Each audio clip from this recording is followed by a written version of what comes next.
Shalom semua. Haleluya. Oke, kita masih akan belajar dari Yohanes pasal yang ke-17, Bapak Ibu Saudara sekalian. Yohanes pasal yang ke-17, di mana ini adalah sebuah doa yang Yesus panjatkan sebelum Yesus disalib, ya. Jadi sebelum Yesus disalib, Yesus berdoa dulu buat murid-muridnya. Nah, ada orang yang bilang bahwa hal penting yang dilakukan Yesus sebelum dia naik ke surga adalah mengutus setiap murid-muridnya. Karena itu adalah pesan terakhir.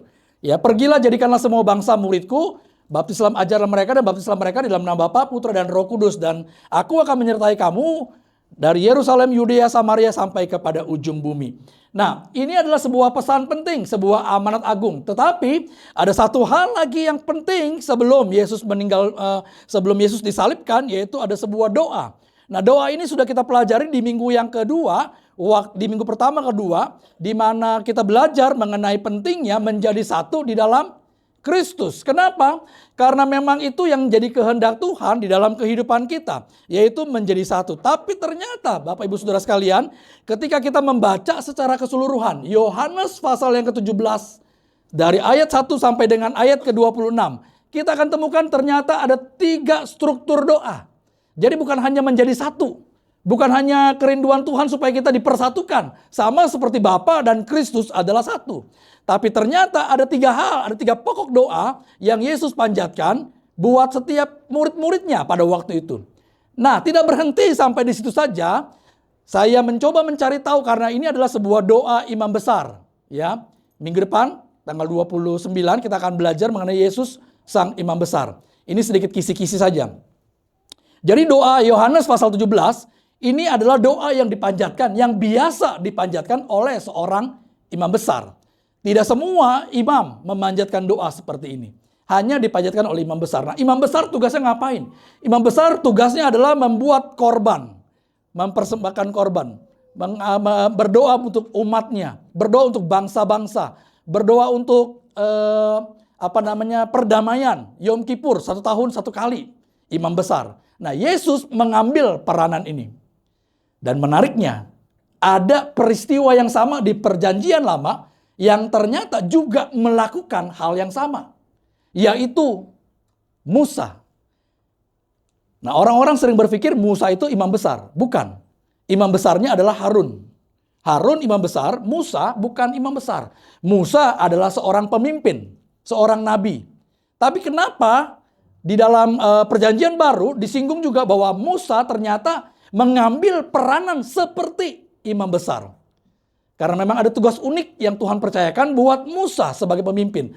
Begini, pertama-tama sebelum Tuhan menetapkan Harun sebagai imam atas bangsa Israel, sebenarnya Tuhan ingin memilih siapa dulu, Bapak Ibu Saudara sekalian?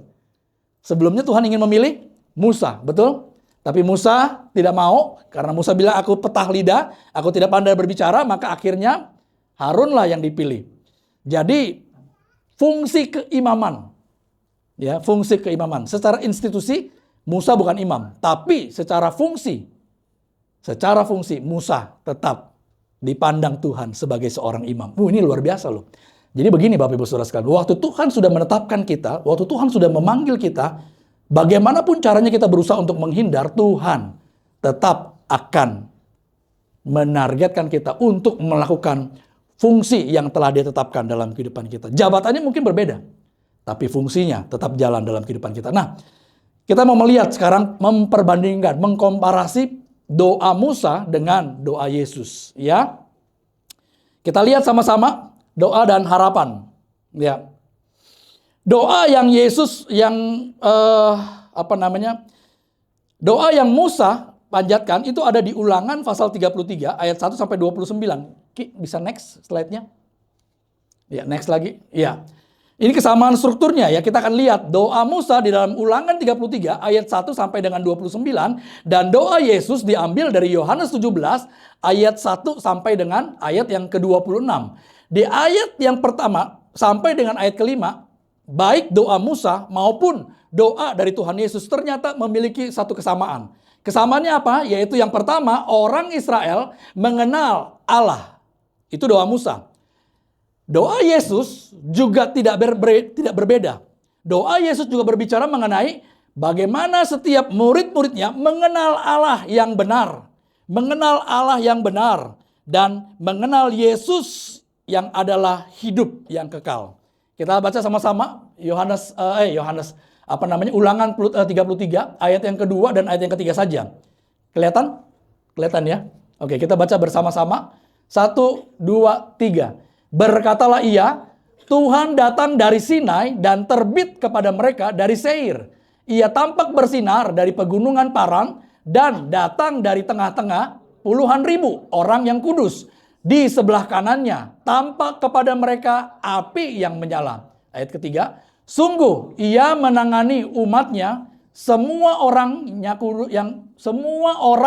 yang kudus, di dalam tanganmu lah mereka, pada kakimu lah mereka duduk, menangkap sesuatu dari firman-Mu. Sekarang bandingkan dengan doa Yesus.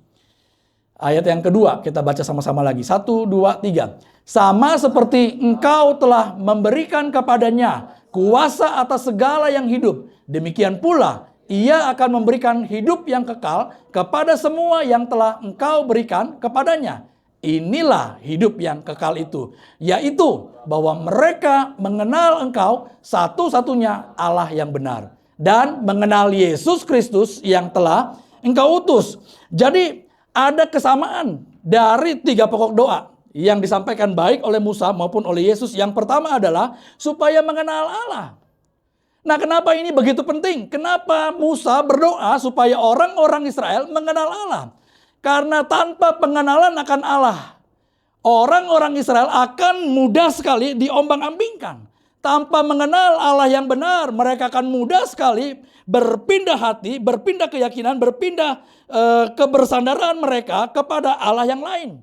Karena kita tahu di sejarah perjalanan orang bangsa Israel, kita bisa melihat bagaimana mereka sekalipun begitu banyak mujizat Tuhan tuntun mereka. Tapi pada akhirnya kita bisa menemukan orang Israel selalu saja bisa meninggalkan Tuhan. Orang Israel selalu saja mampu diperdaya oleh ilah-ilah lain. Karena mereka tidak memiliki sebuah pengenalan akan Tuhan yang benar. Nah, ini yang berbahaya Bapak Ibu Saudara sekalian. Kita perlu belajar membedakan antara kita tahu tentang Allah dengan kita mengenal Allah. Kenapa? Karena kalau cuma tahu saja, maka kita punya pemahaman pemikirannya saja, pengetahuannya saja. Tapi kalau kata mengenal, maka kita bukan cuma tahu Tuhan itu namanya Yesus Kristus. Tapi kita memiliki hubungan relasional dengan Kristus itu sendiri. Ini berbeda Bapak Ibu Saudara sekalian. Karena kalau cuma mau tahu tentang Allah, kita bisa belajar dari buku-buku teologi. Allah siapa yang kita mau tahu? Ada begitu banyak Allah di muka bumi ini. Kita bisa belajar tentang A, Allah B, Allah C. Bahkan tentang Yesus sendiri, tentang Allah orangnya Kristen sendiri. Kita bisa juga buka buku-buku dan kemudian mempelajarinya. Tetapi kalau berbicara tentang mengenal Allah yang benar, mengenal Allah yang sejati, maka kita harus punya yang namanya relationship. Kita harus punya keintiman dengan Allah. Kita harus masuk kepada sebuah hubungan yang relasional. Kita harus masuk lebih dalam kepada dari pengalaman kepada pengalaman. Orang ahli Taurat, ahli Farisi kurang kenal apa dengan Tuhan. Mereka bisa menjabarkan dengan begitu luar biasa bagaimana YHWH, Adonai yang luar biasa itu. Tapi ketika Kristus turun ke dalam dunia, Yesus melayani, Yesus hadir di hadapan mereka, Yesus berbicara firman Tuhan, firman yang berkuasa. Bahkan orang-orang yang tidak memahami teologi, orang-orang yang tidak memahami hukum Taurat dengan detail, mereka sendiri bisa merasakan pengajaran seperti ini. Belum pernah aku dengar. Tapi justru orang Taurat, ahli Taurat dan orang Farisi, mereka mau menangkap Yesus, bahkan mereka berusaha untuk membunuh Yesus. Saudara, tahu tidak cukup untuk bisa benar-benar menyelami Allah. Tapi kalau kita mengenal Allah, maka kita mempersilahkan Allah masuk di dalam kehidupan kita. Nah, ini penting. Karena ketika kita mengenal sesuatu, maka kita akan terbantu untuk bagaimana kita berinteraksi dengan sesuatu tersebut. Betul apa enggak Bapak Ibu Saudara sekalian?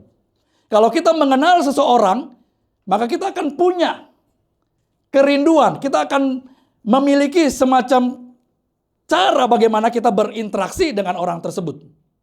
Kalau kita tahu, kita mengenal handphone ini, bukan cuma tahu handphone ini, maka kita akan tahu bagaimana mengoperasikannya. Kita akan bisa berinteraksi dengan handphone ini. Oh, ini bukan buat ganjel pintu, ini bukan buat getok paku, ini bukan buat ganjelan tempat duduk, bukan. Kenapa? Karena kita mengenal ini adalah sebuah handphone yang diciptakan untuk membantu saya membuat catatan khotbah, membantu saya untuk chat dengan orang lain, membantu saya untuk browsing mencari informasi, membantu saya waktu saya sedang menunggu seseorang, saya bisa buka aplikasi-aplikasi atau game atau video atau YouTube atau apa saja untuk menghabiskan waktu yang saya gunakan sambil menunggu seseorang. Kenapa? Karena saya mengenal, saya tahu handphone ini. Waktu saya bilang saya kenal dengan Wendy, dengan Pastor Wendy. Nah, pasti saya akan tahu apa yang dia suka, apa yang dia tidak suka, apa yang sedang dia rindukan, apa yang dia sedang butuhkan, apa yang sedang dia tuju di dalam kehidupannya dia. Maka ketika saya tahu itu, saya akan berusaha waktu bertemu dengan Pastor Wendy. Maka saya akan berusaha untuk berinteraksi sebagaimana saya mengenal apa yang dia suka, apa yang dia tidak suka. Sampai di sini bisa dimengerti, Bapak Ibu Saudara sekalian? Jadi saya akan berusaha. Nah, apa yang membuat Pastor Wendy tidak suka, saya pasti tidak akan sampaikan. Misalnya dia agak sensitif kalau saya bicara soal misalnya warna merah. Maka saya akan berusaha waktu saya bertemu dengan Pastor Wendy, saya nggak akan bicara warna merah. Saya nggak akan membuat dia merasa risih, membuat dia merasa tidak nyaman. Karena apa? Karena saya tahu apa yang dia tidak suka. Itu namanya saya mengenal Pastor Wendy. Nah, hal yang sama yang diperlukan, yang didoakan oleh Musa. Hei orang Israel, kamu harus kenal siapa Allah. Dia itu adalah Tuhan yang datang dari Sinai. Artinya dia itu Allah yang kudus. Dia itu Allah yang benci kepada dosa. Kalau kamu tidak ngerti ini, maka kamu akan senantiasa melukai hati Tuhan. Dan kalau kamu melukai hati Tuhan, ini perjanjian lama. Kamu akan dibinasakan, kamu akan dihukum, kamu akan dipenuhi dengan pemberontakan demi pemberontakan, penjajahan demi penjajahan. Karena seperti itu yang terjadi. Itu yang ditekankan oleh Musa. Tapi Yesus berbeda. Yesus bilang begini, kenal tentang Allah, yaitu tentang Yesus sendiri yang adalah hidup yang kekal itu. Artinya Yesus mau berkata seperti ini, hai murid-murid, dengar. Karena begini Bapak Ibu Saudara sekalian, murid-murid sekalipun mereka 3,5 tahun bersama-sama dengan Yesus, tapi mereka belum sungguh-sungguh mengenal dia. Yuk saya ajak kita lihat semua dalam Yohanes pasal yang ke-14. Ayat 7 sampai dengan 9. Ini penting sekali. Nah, ini bagus banget nih, ayat saya suka sekali. Perhatikan yang warna birunya saja. Yang putihnya itu abaikan dulu. Saya bacakan buat kita. Sekiranya kamu mengenal aku, pasti kamu juga mengenal Bapakku. Sekarang ini kamu mengenal dia dan kamu telah melihat dia. Kata Filipus kepadanya, Tuhan, tunjukkan Bapa itu kepada kami. Tuh bayangin, udah 3,5 tahun bersama-sama dengan Yesus. Tapi Filipus belum tahu siapa itu Tuhan, siapa itu Bapa. Tunjukkan kepada kami, itu sudah cukup bagi kami. Lalu Yesus ngomong begini, telah sekian lama aku bersama-sama kamu Filipus, namun engkau tidak mengenal aku. Barang siapa telah melihat aku, ia telah melihat Bapa. Bagaimana engkau berkata, tunjukkanlah Bapa itu kepada kami. Kalau bahasa Indonesia untuk kata mengenal, kita cuma cukup menggunakan kata mengenal. Mau orangnya single, plural, ya makin banyak orangnya 3 misalnya, tetap dipakai kata mengenal. Tapi kalau orang Israel, tapi kalau kita membaca Alkitab, kita mengerti bahwa Alkitab ini ditulis dengan bahasa Yunani, maka Yunani memiliki 7 tenses, Bapak Ibu Saudara sekalian. 7 tenses ini bukan berbicara mengenai hanya rentang waktu, penunjukan waktu, tapi juga berbicara mengenai bagaimana seorang penulis mau mengungkapkan apa yang sedang terjadi di dalam percakapan Yesus dengan Filipus waktu itu. Jadi kata sekarang kamu mengenal. Dari kata mengenal ini artinya kamu sudah kenal, tapi kamu belum sepenuhnya mengenal aku. Kenapa? Karena di peristiwa ini Yesus belum disalib. Yesus belum mati. Yesus belum bangkit. Jadi Yesus mau menekankan kamu sudah mengenal aku, tapi kamu belum benar-benar kenal aku. Sama seperti saudara kenal saya sebagai Jimmy, CMCC. Tapi saudara belum tentu kenal saya, bagaimana saya berada di rumah, bagaimana saya berada di jalanan, bagaimana saya berada berbicara dengan orang lain, bagaimana saya bersama dengan putra-putri saya, bagaimana saya menangani usaha saya, bagaimana saya mendidik putra-putri saya, apa kerinduan terdalam saya. Kenapa? Karena pengenalan yang pertama yang Tuhan bicarakan. Sekiranya kamu mengenal, maksudnya adalah karena kamu belum sungguh-sungguh mengenal. Saudara, di tahap ini adalah sebuah tahap proses perjalanan iman Kristen. Waktu kita kenal Kristus, waktu kita terima Tuhan sebagai juru selamat, kita mungkin belum sungguh-sungguh mengenal Kristus itu seperti apa. Tapi jangan pernah berhenti. Kenapa? Karena berikutnya Yesus bilang begini, pasti kamu juga mengenal aku. Mengenal dia dan kamu telah melihat dia. Kata yang dipergunakan adalah eideite, yaitu berbicara mengenai mengenal dengan pemahaman. Dan di sini adalah sebuah tahapan di mana orang-orang Kristen, orang-orang percaya mengenal Yesus, mengenal Bapa khususnya, bukan dari sebuah pengenalan relationship, tapi hanya mengenal Bapa lewat sebuah pemahaman. Pemahaman apa? Pemahaman pengetahuan yang mereka terima turun-temurun. Dan masuk lebih dalam. Ginoskete berbicara mengenai proses mengenal yang masih terus berlangsung. Dan ini yang perlu ada di dalam kehidupan kita. Saudara, jadi orang Kristen itu mau dibilang gampang, dibilang susah. Susah juga karena ada begitu banyak orang yang ternyata sulit sekali untuk mereka bisa mengerti apa yang Tuhan kehendaki dalam hidup mereka. Tapi dari kata ginoskete ini, maka kita punya pengharapan bahwa Tuhan memahami semua kita, walaupun kita sudah percaya kepada Kristus sebagai Tuhan dan Juru Selamat, mengenal Bapa, tapi Dia tetap memberikan kesempatan buat kita untuk bisa terus-menerus makin dalam, makin kenal Dia. Makanya jadi orang Kristen kita bikin salah jangan khawatir Bapak Ibu Saudara sekalian. Bukan berarti Tuhan mentolerir dosa, bukan. Karena memang kita terbatas. Pemahaman kita kurang. Tuhan, ini saya mesti gimana ya? Ini saya sakit nih Tuhan. Saya mesti ke dokter atau saya mesti berdoa dulu. Tuhan, ini apa yang saya mesti lakukan? Nggak ngerti. Aduh Tuhan, saya kok bodoh amat ya? No, it's okay. Nggak apa-apa. Kenapa? Ginoskete akan terus berlangsung, akan terus berjalan. Dari perjalanan, dari pengalaman inilah kita akan mulai, oh Tuhan tuh maunya begini loh. Oh, saya tuh kalau lagi ngadepin sakit begini, saya tuh nggak boleh buru-buru mengambil tindakan secara spontanitas sesuai dengan pengetahuan saya. Saya harus melibatkan Tuhan. Kenapa? Karena Tuhan itu penguasa langit dan bumi. Tuhan tahu segalanya. Tuhan itu yang mau tinggal di dalam hidup saya. Tuhan punya kehendak. Kalau Dia punya kehendak, artinya Dia punya mau. Kalau Dia punya mau, berarti Dia kadang-kadang juga tidak mau. Kalau saya mau pergi ke suatu tempat, artinya kadang-kadang pun Tuhan belum tentu mengizinkan saya melakukan A, B, C, dan D. Saya perlu berkonsultasi, saya perlu melibatkan Tuhan, saya perlu berbicara dengan Tuhan. Pusing nggak Bapak Ibu Saudara sekalian? Tapi itu Tuhan. Tuhan itu pribadi, Tuhan itu bukan robot. Halo? Tuhan bukan robot. Tuhan bukan sistem. Sistem itu bisa dibaca. Tuhan bukan, Tuhan pribadi. Hari ini Dia bilang A, besok Dia bilang jangan dulu. Kamu lakukan B dulu. Bagaimana kita tahu kalau kita nggak punya hubungan yang intim? Bagaimana kita tahu apa yang jadi kehendak Tuhan kalau kita tidak menyelam lebih dalam bersama dengan Tuhan? Orang sakit bawaannya langsung ke dokter, betul? Berapa banyak yang berpikir orang sakit belum tentu bisa belum tentu perlu ke dokter. Belum tentu. Saya bukan bilang pasti ya, bukan. Ada dokter di sini. Nanti orderannya berkurang. Bukan. Belum tentu. Artinya, siapa tahu Tuhan lagi mau menunjukkan kuasa mujizatnya. Siapa tahu Tuhan sedang mau berbicara bahwa, kamu nggak perlu ke dokter. Dokter yang akan datang ke kamu. Nah, siapa tahu. Nah, kalau kita selalu otomatis punya masalah nih, aduh, sakit, langsung ke dokter. Amin katanya. Ya.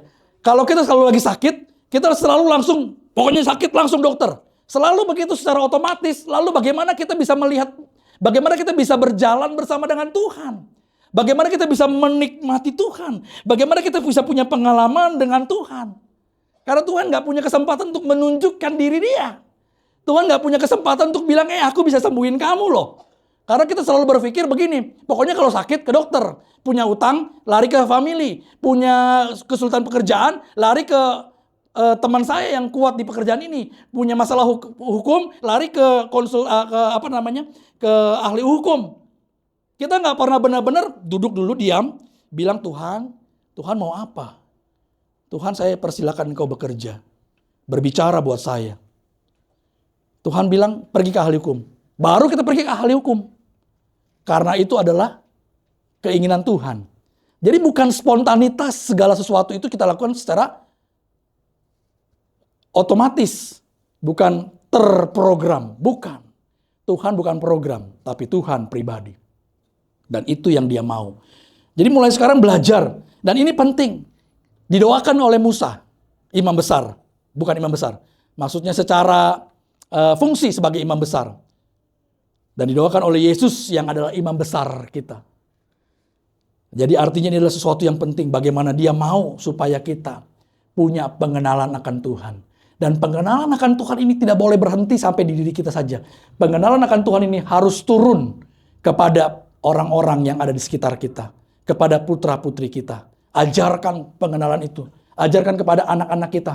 Kalau ngalamin kesulitan, jangan kabur dulu. Jangan langsung ambil keputusan dulu. Berdoa, berlutut dulu. Ajarkan itu. Maka mereka akan tumbuh dengan pengenalan akan Tuhan. Yang kedua,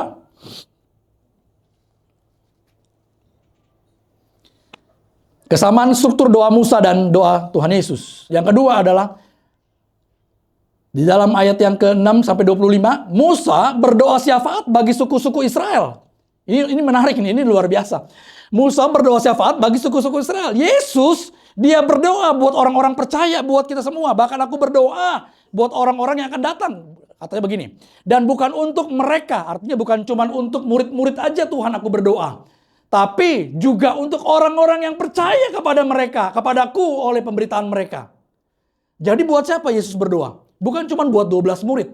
Yesus berdoa juga buat setiap kita yang akan datang. Yang akan percaya oleh pemberitaan murid-murid. Wah, ini luar biasa. Dan yang menarik adalah begini, Bapak Ibu Saudara sekalian. Kalau Musa berdoa khusus untuk 12 suku Israel. Musa berdoa khusus untuk internalnya dia saja. Ya, Musa itu kan pemimpinnya bangsa Israel. Padahal Musa itu adalah gambaran Kristus yang akan datang. Dan Kristus menggenapi apa yang menjadi doa Musa. Yaitu Yesus menyempurnakan doa Musa. Jangan lagi berdoa untuk 12 suku saja. Jangan lagi berdoa untuk 12 murid saja. Tapi berdoa juga untuk semua orang yang akan datang kepadaku oleh pemberitaan mereka. Ini luar biasa. Kita seringkali waktu punya pergumulan, kita seringkali waktu mau berdoa syafaat, kita seringkali waktu berkumpul dengan keluarga, kita berdoa cuma untuk diri kita.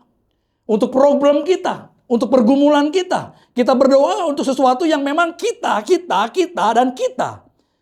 Tapi Yesus mengajak setiap kita semua untuk melihat jauh lebih luas.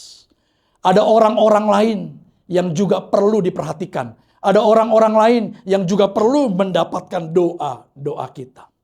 Filipi 2:4 bilang begini, dan janganlah tiap-tiap orang hanya memperhatikan kepentingannya sendiri, tetapi kepentingan orang lain juga. Nah, ini sesuatu yang penting. Bagaimana sebuah kepedulian, ini poin yang kedua. Kepedulian lahir dari dalam kehidupan kita terhadap orang-orang di sekitar kita. Saya akan cerita sebuah kisah. Ada seorang wanita namanya Irena Sandler. Ya, Irena Sandler. Dia lahir di 15 Februari 1910 sampai dengan dia kemudian meninggal di 12 Mei 2008. Nah, Irena Sandler ini adalah seorang Polandia. Kita tahu Waktu Nazi mulai berkuasa, Jerman, mereka mulai menangkap, Hitler khususnya, mulai menangkap orang-orang Israel, orang-orang Yahudi. Dan kemudian mulai dimasukin ke dalam dijadikan tawanan-tawanan, dimasukkan ke dalam penjara-penjara. Di Polandia tidak terkecuali, karena invasi orang Jerman masuk sampai kepada Polandia. Dan di Polandia, waktu itu pernah saya pergi ke sana, saya masuk ke dalam penjaranya, Bapak Ibu Saudara sekalian, itu penjaranya mengerikan sekali. Penjaranya benar-benar mengerikan. Berada di depan saja. Jadi ini ceritanya pintu masuknya ya. Saya ada di depan aja begini nih, belum masuk. Itu saya udah bisa merasakan bagaimana ngerinya, bunker itu. Karena nggak terlalu tinggi seperti ini, cuman sekitar kurang lebih 1,7 atau 1,8. Pengap, cuman ada jendela kecil di bagian depan. Begitu masuk, maka ada kayak semacam corok gitu ya, kayak got, tapi nggak ada isi air. Dan mereka biasanya dikumpulkan di situ, lalu mereka dibunuh semuanya di sana. Jadi darah itu semua menggenangi got itu, dan kemudian kalau dibakar, ditiup dengan api gitu ya, dibakar di dalam, maka apinya itu akan terus membakar mereka di area itu. Itu begitu mengerikan. Waktu masuk situ aja buru-buru mau keluar. Saya sama waktu itu lagi pelayanan misi, jadi pengen buru-buru keluar. Kita berdoa di sana, kita melepaskan pengampunan buat orang-orang Jerman waktu itu, dan mendoakan setiap orang-orang keluarga-keluarga yang ditinggalkan pada waktu itu. Bapak Ibu Saudara sekalian, Irene Sandler ini, waktu itu dia jadi seorang perawat. Waktu dia jadi seorang perawat, dia melihat bagaimana orang-orang Israel itu, orang-orang Yahudi ditindas, muncul belas kasihan. Dia berbeda suku. Dia bukan orang Israel, bukan orang Yahudi, tapi dia punya kepedulian. Apa yang dia lakukan adalah ketika dia bertemu setiap anak-anak dari orang Israel, dari orang-orang Yahudi, maka dia pasti akan mengambil anak itu, dan kemudian dia sumpetin, dia bawa ke rumah-rumah orang Polandia yang punya belas kasihan yang sama. Dibawa anak-anak itu dikumpulin, dimasukin ke satu rumah, dimasukin ke biara, dan kemudian dia mulai merubah nama atau identitas dari anak-anak ini. Nama-namanya dia ingat, yang ini namanya misalnya Nia namanya ya, Nia diganti namanya jadi Susan misalnya, ditulis Nia sama dengan Susan, dimasukin ke dalam botol. Keluarga siapa misalnya keluarganya Jimmy Chung masuk, Nia jadi anaknya Jimmy Chung. Masuk di situ. Namanya Susan sekarang. Dia masukin semua satu-satu. Tahu nggak berapa orang yang diselamatin? 2.500 anak dia selamatin. Pakai duit nggak Bapak Saudara? Pakai duit. Pakai tenaga nggak? Pakai tenaga. Ketakutan nggak? Ketakutan. Karena orang Jerman itu memberikan sebuah hukum, siapa saja sebuah keluarga yang menyembunyikan orang Yahudi, satu keluarga akan dibantai semuanya. Irena pinter. Dia udah rubah nama-namanya. Jadi keluarga-keluarga yang nampung anak-anak Yahudi, mereka nggak punya perasaan takut. Mereka terima anak-anak itu. 2.500 orang. Ketahuan nggak? Ketahuan Bapak Ibu Saudara sekalian. Akhirnya apa? Diperintahkan untuk menangkap Irene Sandler dan dihukum mati. Dia takut? Enggak, dia tetap bekerja. Dia pergi. Akhirnya ketangkep dia. Dia ketangkep, dimasukin ke penjara dan siap untuk dihukum mati. Tapi hari itu ada teman-temannya yang bergerak di bidang yang sama, menyelamatkan orang-orang Yahudi. Secara diam-diam berhasil mengeluarkan Irene. Waktu dia keluar, apakah dia langsung bertobat? Dalam tanda petik, bertobat, udahlah gue gak mau lagi daripada gue mati gitu kan. Gue punya masa depan, gue punya keluarga sendiri yang mesti diurus. Gue gak mau mati konyol. Begitu? No. Dia tetap melakukan yang sama. Dia tetap melakukan hal yang sama. Ini luar biasa sekali. Dan dari 2.500 anak yang berhasil dia selamatkan, ternyata beberapa dari anak-anak Yahudi yang diselamatkan itu tumbuh besar dan menjadi orang-orang terkenal. Saya mencatat 2 diantaranya karena waktu sedikit. 2. Yang pertama adalah Sylvia Fazana. Sylvia Fazana ini bukan nama sebenarnya. Saya coba googling, mau masukin fotonya tapi nggak ada. Itu disimpan lah, dirahasiakan. Sylvia Fazana ini seorang profesor Harvard dan bergerak di bidang psikologi trauma dan kelangsungan hidup anak-anak. lewat kontribusi dia, banyak sekali anak-anak korban perang, banyak anak-anak korban kekerasan, banyak anak-anak yang trauma. Mereka dikumpulkan, mereka dibuat semacam pemulihan buat anak-anak seperti ini. Dia khusus mempelajari bagaimana melepaskan diri dari trauma yang begitu kuat. Jadi berkat luar biasa. Ada satu lagi yang namanya Daniel Rosenberg. Daniel Rosenberg ini adalah ilmuwan genetik, seorang peneliti kanker anak. Juga sangat berjasa, punya anak-anak, punya dia jadi seorang mentor buat banyak sekali peneliti-peneliti muda. Dan ada beberapa nama lagi yang berhasil meraih Nobel penghargaan. Dari mana? Dari Irena Sandler yang berhasil menyelamatkan anak-anak ini. Pak, Bu, teman-teman semua, saya pikir terang kita dan garam kita sebagai orang Kristen di muka bumi ini, seharusnya kita tuh terpancar seperti itu. Kita hidup bukan untuk diri kita sendiri. Iya, boleh kita berdoa seperti Musa untuk 12 suku Israel. Kita berdoa untuk keluarga kita, buat 3 orang, 4 orang putra-putri kita. Kita boleh berdoa seperti itu, karena memang ini adalah keluarga kita. Tuhan percayakan mereka untuk kita bina, untuk mereka kita jaga. Tapi jangan lupa bahwa hidup kita bukan untuk diri sendiri. Kita juga perlu berdoa untuk orang-orang yang lain. Kita sebagai keluarga komunitas CMCC ini, Bapak Ibu Saudara sekalian, bukan sebuah kebetulan kita ada. Kalau ada seseorang yang membutuhkan bantuan kita, membutuhkan kasih kita, membutuhkan penguatan dari kita, membutuhkan doa kita, membutuhkan ayat firman Tuhan dari kita, maka kita perlu berikan itu buat orang-orang yang ada di sekitar kita. Kenapa? Karena ini kalau sampai didoakan sama Musa, kalau sampai didoakan sama Yesus, maka ini adalah sesuatu yang penting, yang perlu kita lakukan. Karena kita tidak pernah tahu apa yang akan terjadi dengan hidup mereka. Saya berdoa buat Erlin, saya berdoa buat Kila, saya berdoa buat Naomi, saya berdoa buat siapa saja yang ada di tempat ini. Supaya apa? Karena nanti kelak mungkin beberapa tahun kemudian, saya bisa melihat bahwa suatu saat nanti saya melihat Erlin jadi orang yang luar biasa di hadapan Tuhan. Erlin bisa memenangkan banyak jiwa. Erlin bisa jadi, kalau katakan Erlin mau jadi seorang guru, maka dia akan jadi guru yang berdampak bagi banyak orang. Berdoa buat Ebi punya cita-cita misalnya mau menjadi seorang peneliti, biar dia bisa jadi peneliti yang berdampak bagi banyak orang. Dia bisa mempengaruhi dunia, nama Tuhan dimuliakan. Dan saya sebagai anak Tuhan juga punya kontribusi di dalam pertumbuhannya dia, dalam pengenalan akan Tuhan. Bapak Ibu Saudara sekalian, kita nggak pernah tahu kebaikan kita yang kita berikan buat sesama kita akan jadi seperti apa. Itu bukan tanggung jawab kita. Yang paling penting adalah ketika kita didapati punya kesempatan untuk berbuat baik, berbuat baiklah kepada orang-orang di luar keluarga kita. Ke depan CMCC akan banyak mungkin proyek-proyek misi, Bapak Ibu Saudara sekalian. Salah satu yang paling kelihatan adalah nanti kalau kita pindah ke tempat yang baru, itu persis depannya itu adalah sekolahan. Sekolahan itu ada begitu banyak orang-orang, anak-anak muda, yang masa depannya sendiri mereka mungkin nggak tahu mau jadi apa. Tapi kita bisa punya peranan nanti di sana. Terlibat Bapak Ibu Saudara sekalian. Ambil bagian ini. Atau paling tidak, mulailah dengan memperhatikan sesama anggota care kita terlebih dahulu. Mulailah memperhatikan sesama anggota CMCC terlebih dahulu. Ada yang sakit, ada yang terluka, ada yang kehilangan, ada yang membutuhkan dukungan. Lakukan bagian kita dengan baik. Amin. Yang terakhir.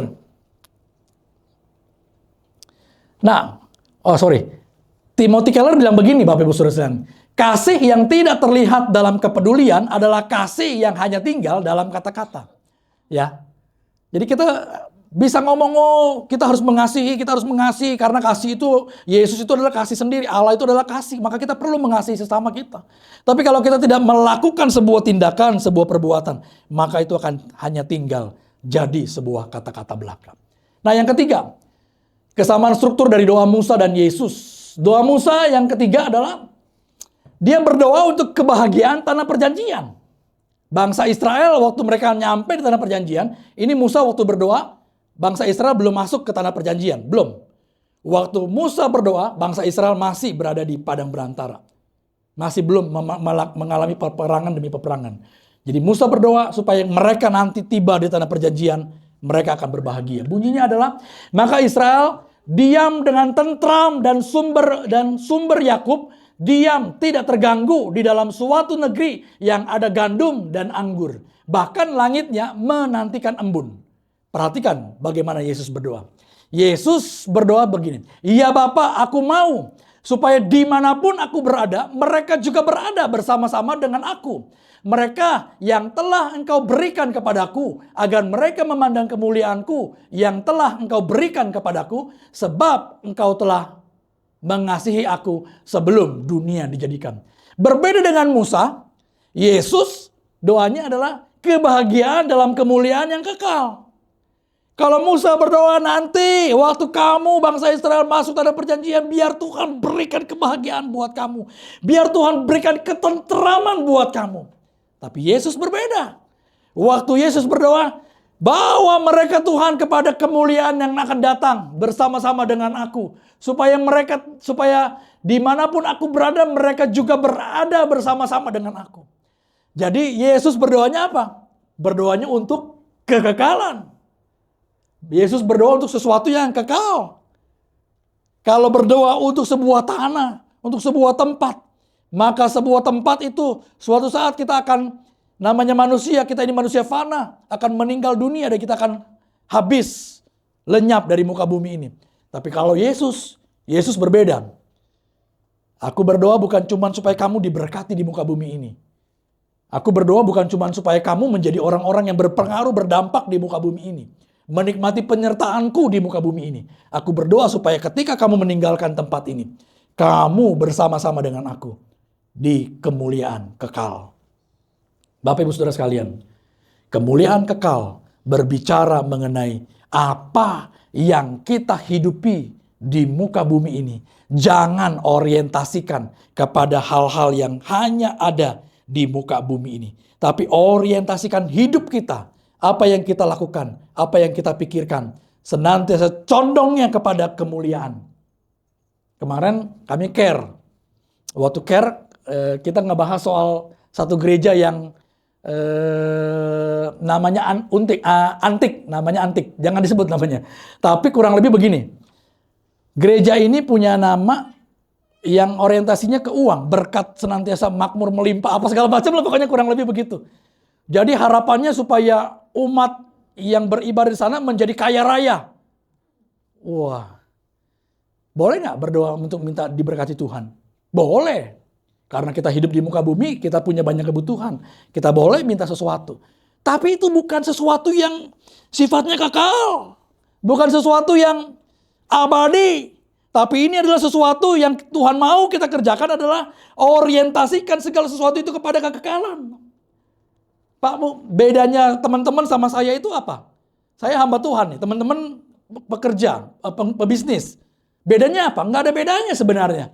Kita sama-sama melakukan sebuah pekerjaan.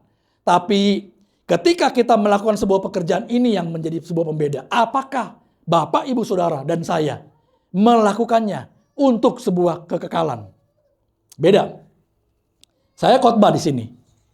Bang Fer, Bang Marlo, Efraim, main musik di depan. Jojo main musik di depan. Kita sama-sama pelayanan.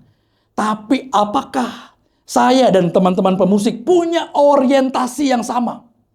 Apa itu orientasinya? Kalau saya orientasinya adalah, kalau saya berkhotbah ini adalah sebuah kesukaan saya misalnya. Karena sebuah aktivitas saya. Karena sesuatu yang saya memang kuasai. Memang saya senang beraktivitas. Maaf, tidak ada nilai kekal di dalamnya. Kamu akan dapat pujian. Kamu akan dapat apa yang kamu cari. Kamu beraktivitas, kamu puas dengan aktivitas kamu. Tapi kalau kamu berorientasi kepada kekekalan, waktu kamu berkhotbah, waktu kamu main musik, kamu melakukannya untuk kemuliaan Tuhan. Ada dedikasi yang kamu berikan, ada pengorbanan yang kamu berikan, ada kesetiaan yang kamu berikan. Ini nilai. Kesetiaan, pengorbanan, kesabaran, penundukan diri. Ini nilai kerajaan Allah. Dan ini sifatnya kekal. Mau ada di gereja, mau ada di kantor. Waktu kita belajar menguasai diri. Waktu kita belajar sabar. Waktu kita belajar untuk tunduk dan taat kepada pemimpin kita. Kita belajar untuk mengasihi, mengampuni di dalam pekerjaan kita. Maka nilainya sama. Jadi berusahalah, kerjakanlah sesuatu sesuai dengan apa yang Tuhan kehendaki, yaitu orientasi kepada kekekalan. Amin. Ada di rumah, bersama dengan suami, istri, bersama dengan anak-anak, lakukan semua dengan orientasi kekekalan. Bukan cuma bantu cuci piring, tapi ngedumel. Bukan. Bukan cuma bantu ngepel, tapi bangkis-bangkis. Haci, haci. Lo baru disuruh ngepel begitu aja udah bangkis-bangkis. Bukan aktivitasnya. Bukan aktivitasnya, tapi nilai kekekalannya. Lakukan dengan kesetiaan, lakukan dengan ucapan syukur, lakukan dengan kesabaran, lakukan dengan penguasaan diri, lakukan dengan kecintaan, kasih kepada orang tua yang menyuruh, kepada pasangan. Lakukan itu semua dengan nilai-nilai yang kekal. Yesus menghendaki kita melakukan seluruh aktivitas kita dengan nilai-nilai yang kekal. Karena ini akan membawa kita berdiri di hadapan Tuhan dan menerima upah yang layak. Bukan aktivitas kita akan selesai. Kita akan terima berkatnya, tapi itu akan selesai. Tapi nanti kelak, yang kita bawa dengan benar di muka bumi, akan diperhitungkan di surga nanti. Sebagai sebuah upah bagi kita semua. Sebuah ilustrasi penutup, saya akan tutup khotbah saya. Berarti bukan terakhir. Ini ada. Ini sebelum terakhir, Bapak Ibu Saudara sekalian. Jadi hidup kita itu seindah-indahnya sebuah ruang tunggu, tetap bukan merupakan tujuan akhir kita. Ya, karena orientasinya kekekalan. Jadi apa yang kita hadapi sekarang ini adalah ruang tunggu. Kita bekerja, kita berada di rumah tangga kita berada di gereja, kita berada dimanapun, semuanya ini adalah sementara. Ini adalah ruang tunggu. Dan tidak pernah waktu kita berada di sebuah ruang tunggu, kita melakukan hal-hal yang banyak dan luar biasa, sampai kita membuat diri kita kerasan untuk tinggal di ruang tunggu. Betul? Padahal orientasi kita adalah terbang ke sebuah tempat. Kalau kita berada di airport kan begitu. Ada di ruang tunggu, kita kan nggak menghias ruang tunggunya. Oh, saya pajang ini ya di ruang tunggu. Saya taruh hiasan ini ya di ruang tunggu. Kenapa? Oh, ruang tunggunya bagus sekali, nyaman sekali. No, kita akan terbang sebentar lagi. Ini hanya sebatas ruang tunggu. Jadi, nikmatilah ruang tunggu dengan sebaik-baiknya. Tapi lakukan semua itu bukan semata untuk kita akan berakhir di ruang tunggu. Tapi lakukan itu dengan sesuatu yang punya orientasi ke depan. Dengan sikap dan nilai-nilai yang benar di hadapan Tuhan. Yang terakhir, nah ini baru benar-benar terakhir. Ada seorang bernama Martin Luther King. Kenal dengan Martin Luther King? Paling nggak tahu apa enggak Bapak Ibu sekalian? Tahu ya? Ini orang hebat. Ini orang yang menggerakkan Amerika pada zaman tahun sekitar 60-an lah, kurang lebih begitu. Nah, Martin Luther King ini bukan Martin Luther yang reformis ya, dari Katolik menjadi Kristen, bukan. Ini Martin Luther yang berbeda, Martin Luther King. Dia punya kerinduan supaya orang-orang yang kulit hitam, punya pekerjaan yang rendah, orang-orang yang terpinggirkan, itu punya hak yang sama. Dia mau supaya semua orang Amerika, bahkan pejabat dan hukum di negara tersebut, memandang semua orang sama, equal, nggak ada yang berbeda.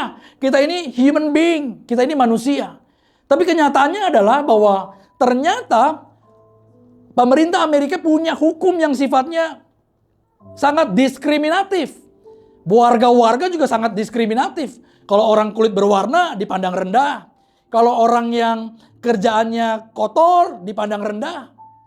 Martin Luther berusaha untuk memperjuangkan. Dia berusaha, dia tahu bahwa firman Tuhan, dia ini seorang hamba Tuhan. Seorang hamba Tuhan. Jadi dia melihat bahwa dia mengenal Tuhan dengan benar. Dia tahu Tuhan itu menghendaki semua orang itu dilayani dengan porsi pelayanan yang sama. Pemerintah harusnya memperlakukan itu. Dan dia berjuang untuk itu. Suatu kali dia kumpulkan semua orang di sebuah lapangan, dan kemudian di sebuah tempat di Temple Mason ya, di Memphis, dia berbicara di hadapan ribuan orang. Ketika dia berbicara, dia ngomong begini, Bapak Ibu Saudara sekalian. Ini perkataannya yang luar biasa. Saya telah ke puncak gunung. Saya telah melihat tanah perjanjian. Perhatikan, doanya itu seperti Musa. Saya telah melihat tanah perjanjian. Mungkin saya tidak akan sampai ke sana seperti Musa, ya, bersama kalian. Tapi saya ingin kalian apa tuh? Tahu malam ini bahwa kita sebagai suatu bangsa akan sampai ke tanah perjanjian. Jadi dia berkata bahwa kita sebagai suatu bangsa akan sampai ke tanah perjanjian. Seperti siapapun, saya ingin hidup yang panjang. Tapi saya tidak khawatir tentang itu. Saya hanya ingin melakukan kehendak Tuhan. Nilai kekal. Dia kenal Tuhan yang akan membawa bangsa Amerika kepada pengenalan, yang akan membawa bangsa Amerika kepada tanah perjanjian, sebuah kebebasan, dan dia berdoa untuk orang-orang yang terpinggirkan, lalu dia berorientasi kepada kekekalan. Besokannya dia ditembak mati, Bapak Ibu Saudara sekalian. Ditembak mati dan mimpinya sepertinya tidak kelihatan. Tidak terwujud. Buat dia, paling tidak dia tidak melihat ada perubahan terjadi. Tapi yang hebat adalah ketika dia meninggal dunia, ketika dia mati, Bapak Ibu Saudara sekalian, ternyata ada sebuah gerakan yang luar biasa terjadi. Terjadi protes besar-besaran di 40 kota di Amerika. Gerakan baru keadilan sosial. Segera Civil Rights Act dan Voting Rights Act diperkuat. Jadi pemerintah Amerika memperkuat civil right, hak-hak sipil. Diperkuat dan diberlakukan dengan lebih tegas. Kemudian ada penghentian kebijakan diskriminasi di berbagai negara bagian. Bapak Ibu Saudara sekalian, apa yang dia perjuangkan ternyata tidak menjadi sia-sia. Kepeduliannya dia tidak sia-sia. Dan dia berorientasi kepada sesuatu yang kekal. Dan dia mendapatkannya. Karena ketika dia mati, orang-orang justru pada akhirnya bangkit dan meresponi apa yang jadi harapan dia sebelum dia meninggal dunia. Kenapa ini disebut sebagai harapan? Karena ini adalah kata-kata dia yang terakhir sebelum dia meninggal dunia. Bapak Ibu Saudara sekalian, Musa sebelum meninggal dunia memanjatkan doa.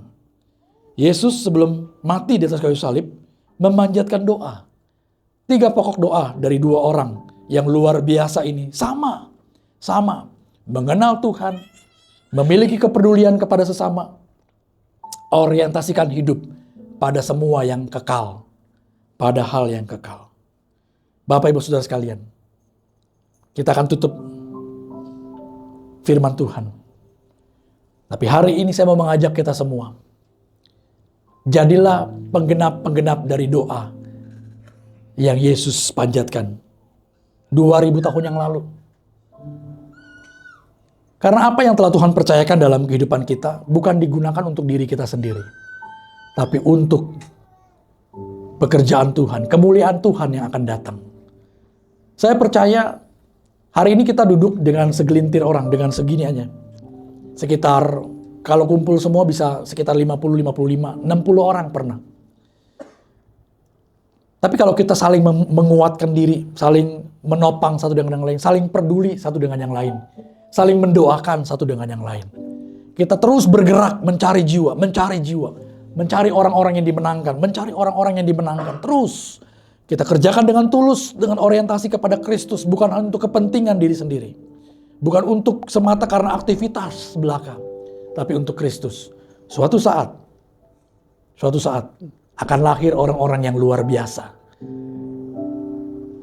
Dan kita telah mengambil bagian di dalamnya.